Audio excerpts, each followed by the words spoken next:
Myself and many of you out there have come to the same conclusion that dating, ever since like what, 2020, it's probably been even before then, but like dating in 2020 and onwards is scary business.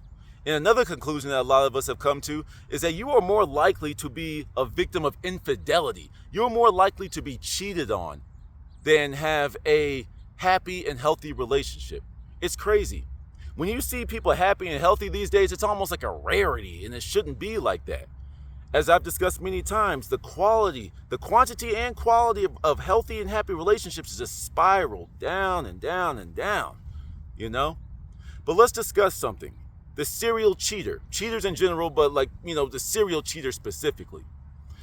I was having a conversation with my girl, and we were having, we came up with many different ideas, but one of my favorite points that we discussed was that serial cheaters especially, maybe even cheaters in general, but serial cheaters specifically, have very low impulse control. That's like going to the grocery store with your mama, and she buys you a Snickers. Okay, this is yours, don't touch nothing else, right? But then, like a kid, when he sees all these colorful, sweet little candies there, oh, wait, there's Skittles. Whoa, Push Pop, Ring Pop. Whoa, Fun Dip. Oh my gosh, whoa, Butterfinger, Payday. Oh my gosh. And by the time you get to the front of the line, you got all these candies, and your mom looking at you, what did you just do? I told you not to do any of that, right? And a lot of people will learn that, oh, my mom did tell me that. I shouldn't do that ever again. And some people never learn that lesson, right? So let's keep the theme of the grocery store, right? My girl gets a kick out of this, and I've used this a couple of different examples before.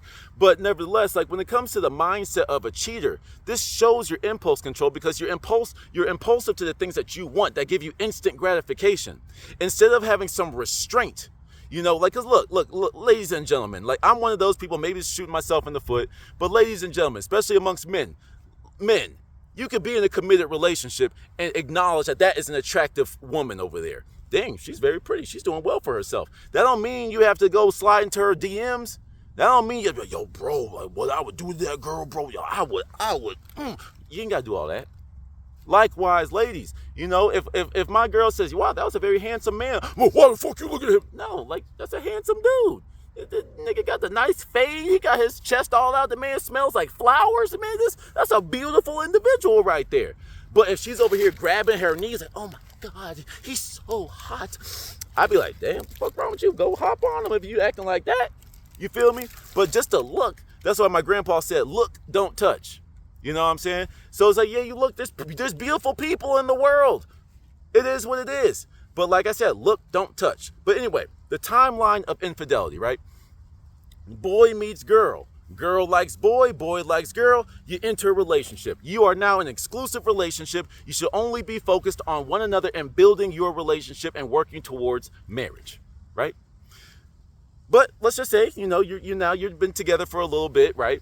And, guy has to go to the grocery store to get some stuff from the house. Hey, you want anything, babe? Oh, can you bring me XYZ in the third? Okay, cool, I'll get that, cool. So I gotta go get some deodorant, so I'll be right back. So you run to the store, you get some deodorant, and then you get some of the things that you need. When you're in the cereal aisle, you find another attractive young lady, right? What should you do, gentlemen? Put on that Who Wants to Be a Millionaire music. What should you do, gentlemen, when that fine chick is walking past you? Ding, ding, ding, ding, ding. It's like, A, ignore her. B, say hello. C, ignore her. Right? You know what you're supposed to do, but the person with the no impulse control is going to pick option B. Oh, yo, I'm going to go talk to her real quick. Why did you do that? Why did you even open the door? But that's where the path of infidelity starts. So you walk, hey, what's good? How you doing? My name is Theratrix. You know what I'm saying? How you doing today? I seen you looking really pretty. It's just like, hey, you got a boyfriend? Well, yeah, I do have a boyfriend, but thank you for asking. I don't see him here with you, though. Why are you trying so hard? She already told you she's committed, and you committed too. Why are you doing what you're doing?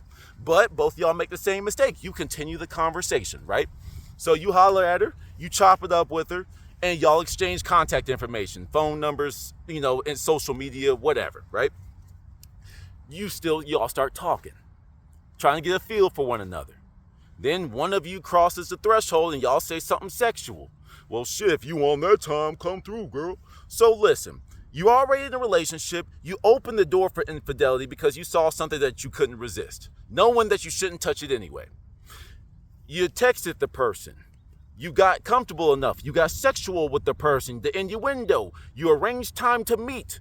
You got your shower, got dressed, smelled good, walked downstairs, got in the car, drove to her house, Ubered to her house, got to her front door, knocked, walked up the stairs, got a drink, got a smoke, sat on the couch, took your shirt off, took your pants off, took your J's off, and you accidentally fell in the pussy. At what point, all these different moments, I know we were probably laughing at that, but all those moments, you could have said, hey, I don't need to be doing this. That would show that you have impulse control, but you wanted that thing and you couldn't stop it. This is what's happening to most people. And I truly do believe that the advent of social media, cell phone addiction, all these things where we just want everything now. And some people that carries over not just from wanting to be constantly entertained, but you want to be entertained in your real life too. And when you see something, you go and get it and completely forget about your obligations beforehand. It's weird. Ladies, gentlemen, why do we do this?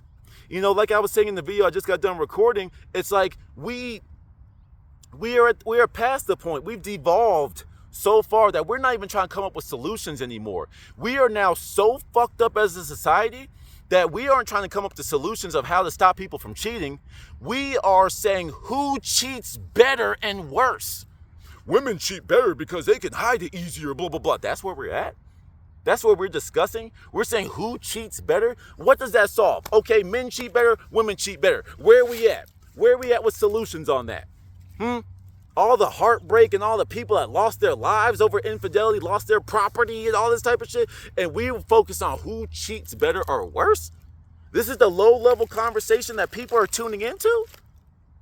You know what I'm saying? And this goes back to my previous video. It's like a lot of people, like I said, there's many factors of why people cheat, right? There's obviously, like we just said, impulse control. Some people have no impulse control. They see something, they eat it. Like my daddy, when it comes to snacks. You shouldn't be eating that. Yeah, but it's good. I'm tired. Nigga. Right? But but there could be so many different factors. Someone's just unhappy in a relationship. Someone is... someone didn't know how to act when things start to fall out.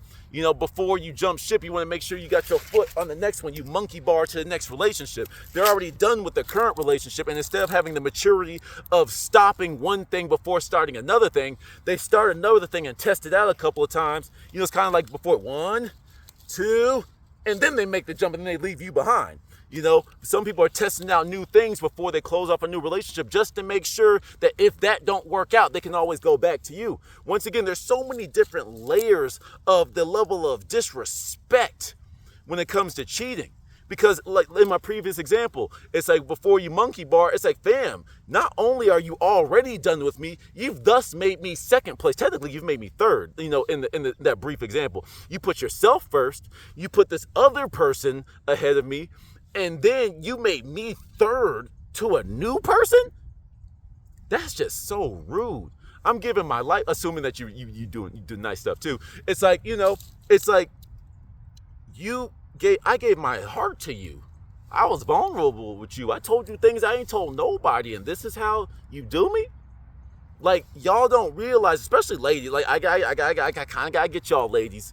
Ladies, y'all don't realize, I get it that y'all think men are emotionally retarded and all this type of stuff, but like when a man truly loves a woman and you cheat, like that's one of those things that crushes us for a very long time. Once again, if you're dealing with a nice dude, I know there's some dudes out there, they'll be on something by the end of the night. But I'm talking about just like you get another nice guy and you cheat on him, that fucks us up. And like men that take relationships seriously, that go through that, it's gonna take us years to get back into the game. Where some of y'all might, once again, different strokes for different folks. Some girls are similar. I'm just speaking from a little bit of experience as well and telling you the other side, ladies. It's just like, like that is crushing to a man, And to think that something was yours and some dude was all up in, not your property, but you know what I'm saying? Like, something that was all up in yours, it's like, that's just, the mental imagery that we go through with that it's mind rupturing, But nevertheless, man, it's like, it goes back to the golden rule. Do unto others as you would have them do unto you. Do you want to be cheated on? So why are you disrespecting someone like that?